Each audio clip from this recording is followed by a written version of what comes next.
Hello everyone, welcome to Jenkins News Network, and I'm your anchor, Angelina Despacito. Time period is 1846 to 1847, and the major events are the Mexican War, Wilmot Proviso, and the congressional elections.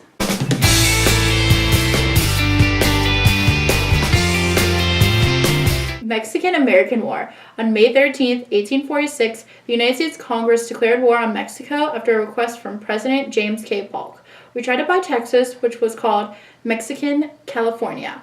Mexico seemed insulted by. All of this had been an insult to Mexico, so since Mexico wouldn't sell Polk, decided to go to war with Mexico. Wilmot Proviso. On August 8, 1846, Wilmot made a proposition that would divide Congress. Wilmot proposed that slavery or involuntary servitude would not exist in the lands won in the Mexican-American War. President Polk's alternative to the Wilmot Proviso was to fall back on the Missouri Compromise that would go west to the Pacific Ocean. Congressional elections. In 1846 and 1847 were elections in which Democratic Party gained 4 seats in the United States Senate. As the Senate elections were chosen by the state legislators and up until the 17th Amendment.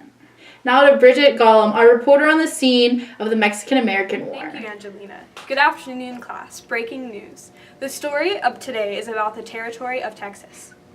Currently, the people of this territory and the Mexicans are fighting over this land. Each side has a different idea of where the land is split. The land is currently split by the Rio Grande and the Nueces River. Not too long ago, Mexican troops crossed the river and killed several hundred men under the command of Zachary Taylor, which he defeated in the battles of Palo Alto and Resca de la Palma. The U.S. has officially declared war on Mexico as of Friday under President Polk. He has yet to release a statement to our officials. A few days ago, U.S. General Winfield Scott took over the city of Vista Cruz. The last word of his whereabouts is under wraps, but we hear it is rumored to be heading to Mexico City. More details are yet to come. I have a special guest here with me today to talk about the Mexican-American War. His name is Zachary Taylor. So tell me, General Taylor, where did you grow up? Orange County, Virginia, but I moved to Louisville, Kentucky. What made you want to join the military? From an early age, I knew how to ride a horse and use my musket. I became a first lieutenant in the Army in 1808. I hear you own a plantation. Tell me more about that. I own two, a 2,000-acre plantation with almost 100 Negroes in Baton Rouge and a second one in Mississippi. How is the war coming along? It's like any war. It's tough and my men are tired, but I have faith in them. They're good soldiers and they don't let me down. They know better. Them Mexicans aren't taking this win. We are quick and efficient. How are you coping with the tragic death of your men? I never want to lose a man. We stick together and hold our own. But that's the sad price of war. How did it all start? They came over to the river, the Rio Grande. They said it was their land. We ran them off, but they came back, and we warned them. Now we have a full-blown war. We went over the Rio Grande and took Montgomery. Well, I hear they call you Old Rough and Ready. Yeah, they do. We poke fun. They know I'm always ready for a fight. That's my nature. Is it true that you prefer to wear a straw hat during the war? Yeah, that came from my farming days. I find that it keeps the sun out of my eyes. How do you feel about President Polk? What's the tea? That man is an idiot. He took my best men and gave them to that Winfield fellow. Said that he needs them for defensive purposes. He needs to fire that Secretary of War, William L. Marcy. I'm thinking I'll continue south. They don't know what they are talking about. As for tea, I have no idea what you're talking about, little lady. They're coming from the top! See? Well, folks, you heard it here first. This is from our man, Zach Taylor. Back to you, Angelina. You're too happy. Now cut to Jillian. with commentary on the Wilmot Proviso. Here's today's commentary. Today we'll be discussing David Wilmot and his proposed Wilmot Proviso.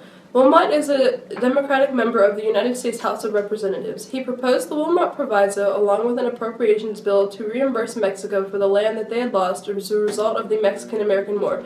This was created in response to President James Polk's request to Congress for $2 million to help him negotiate peace and settle the boundary with Mexico. This bill was also to prevent the expansion of slavery into the new territories, such as California. Lately, there has been a large-scale debate on the passing of both. The House of Representatives recently approved both, but the Senate delayed the debate of the bill. Results of the bill's approval are yet to be determined. Hopefully, there will be results soon. Many people from both the North and South have sent letters to our news station stating their own sides and stances on the Wilmot Proviso. As you can imagine, there are many disagreements as to how the divided nation feels about this. Now, the North and the South have always been prone to arguments over the nation, so this is no surprise to us. The Proviso has most definitely driven an even larger gap between the two sides as the issue of slavery comes into the picture. To summarize the Southern opinions, many people have stated that slavery should be legal throughout the entirety of the United States. However, an increasing number of Northerners generally believe that slavery should not be expanded. Some also oppose the idea of slavery on moral grounds. They've stated that African Americans should be treated equally. A few others that have written in have mentioned that they live in complete fear of the economic competition from those that own slaves in the South. Yikes. There has also been talk of letters from the South that may be published as protests to the Proviso. In one case, the Wilmot Proviso was described as abolition, aggressive, revolutionary, and subversive of the Constitution and its guarantees to slaveholding states. As we wait for news on a final decision, it is likely that more letters will come about to be added to the South's protest. Overall, the South and North have been driven apart even more over the controversy of the Wilmot Proviso. As time goes on, we'll be sure to keep you updated on the decision. Now back to the desk. In this segment, let's remember all the Americans and Mexicans who lost their lives fighting over the Texas land. The parents who lost their son, all the wives who lost their husbands, the children who lost their fathers in the war. All the men who died should be remembered for the good that they did. Some of the families need support after all of this that had happened. If you want to donate to any of the families who lost people, go to your local church and donate. But also, let's take some time to praise one man who wanted to change America for the better. This was one of the men who decided that we shouldn't have slavery in every territory. Wilmot was one of the first to want no slavery in the rest of the Texas territories in America. It would have saved a lot of African Americans' lives. We aren't too sure if he was anti-slavery, but some people had assumed it. Thank you for watching Jenkins News Network. Tune in next week for some more news.